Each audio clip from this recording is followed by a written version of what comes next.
Hello everyone, in today's video we are diving into one of the most powerful strengths Arcane builds in Elden Ring, built entirely around the Marais Executioner's Sword, one of the strongest and most underrated weapons in the game right now.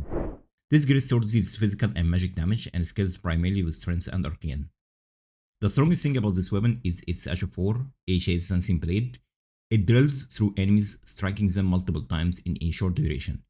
Each strike is considered a separate attack. This is important since we can use items like Thorny Cracked Tear to spike our damage every time we land this H4. I think the best thing about this H4 besides its insane damage is that it can stunlock most normal sized enemies and also knock them back at the end of the animation. It is important to mention that you can roll mid animation to avoid incoming damage. It also has nice range, so you can use it from a safe distance, but generally I would recommend that you use it closer to your enemy because at the end of the animation, the sword returns to your hand for one final slash. You can obtain this weapon by defeating Elmer of the Briar at the Shaded Castle in Altus Plateau. I'm using the Deadly Poison Perfume Bottle to trigger poison on my character to activate some of the items I'm using in this build, aka Poisoned Hand, Mushroom Crown, and Kindred of Wrath's Exaltation. Together they give 42% extra damage for 20 seconds. It is not mandatory to use these items, I'm just doing this to get some extra damage at the beginning of each fight.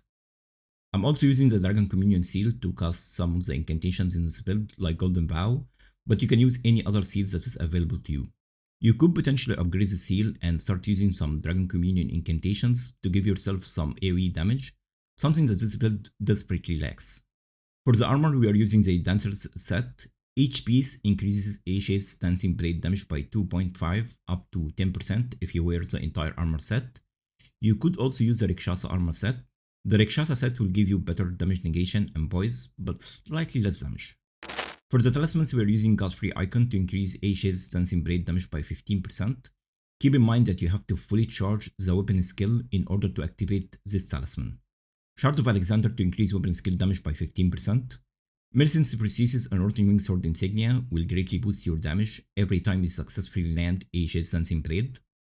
For the Flask of Wondrous Physic we are using Thorny Cracked Tear and the Blood-Sucking Cracked Tear.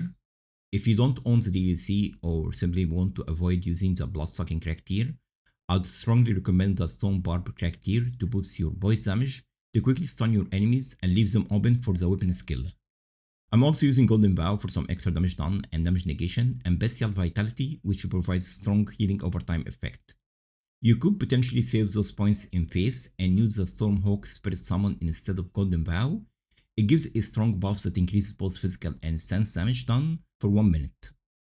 You could also use Hoarah Loux for an extra 25% damage boost, but I would recommend crafting Blood Boil Aromatic instead. It gives an extra 30% physical damage and also increases your maximum stamina by 20% for 1 minute. I was also using the well-pickled turtleneck for some extra stamina recovery speed. So here's how you prepare for boss fights. Drink your flask and cast both Golden Vow and Bestial Vitality. Consume the well-pickled turtleneck and the Blood Boil Aromatic. Swap the Dragon Communion Seal with the Poisoned Hand and use the Deadly Poison Perfume Bottle H4 to trigger poison on your character.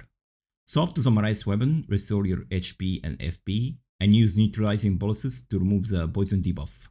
As you enter the boss fight, swap the Mushroom Crown with the Dancer's Helm, and the Kindred of Wraths with any of the talismans we mentioned above. Again, if this is too much of a hassle, just get rid of the poison package. Before we finish this guide, I want to say that one of the biggest weaknesses for this build is fighting against very mobile enemies like Rellana, where you have to rely on heavy attacks in order to break their stance and destroy them with the Marais weapon skill. Thankfully, the weapon deals decent stance damage and you can make it even stronger with items like Stone Barb Cracked Tear and Stormhawk Spirit Summon. I hope you found this guide helpful. Let me know what you think down in the comments and make sure to subscribe for more Elden Ring content. Thank you so much for watching and have a great day.